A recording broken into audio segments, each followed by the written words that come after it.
এখানে কাজে এসে এত কিছু হয়ে যাবে তা ভাবতে পারি। হাই ফ্রেন্ডস, তোমরা সবাই কেমন আছো? আশা করি ভালো আছো। আমি সূর্য, আমি থেকে দিল্লিতে। এটা আমার প্রথম ভিডিও। সকাল সকাল উঠে ব্রাশ করে চলে যাই ফুলের মার্কেটে। আজকে মার্কেটে এসে দেখি অতটাও ভিড় নেই। এটা হচ্ছে দিল্লির গাজীপুর ফুল মার্কেট। এখানে আমাদের কিছু ফুল নেওয়ার আছে, চলো ফুলটা নিয়ে এসে।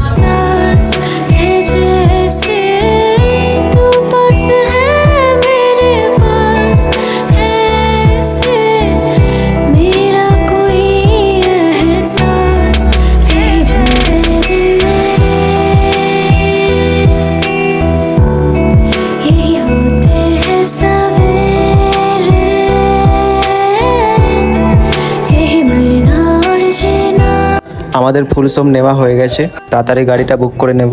আমাদের গাড়ি চলে এসেছে, চলো গাড়িতে বসে বসে তোমাদেরকে সুন্দর ভিউগুলো দেখাই। ভিউ দেখতে দেখতে চলে এসেছি আমরা হোটেলে। এই হোটেলটায় কাজ হবে। হোটেলটা অনেকটাই বড়। আমাদের কাজ হয়ে গিয়েছে। এত কাজের চাপ ছিল, তোমাদেরকে ভিডিও করে দেখাতে পারলাম না। কাজটা কেমন হয়েছে তোমরা সবাই কমেন্টে জানাও।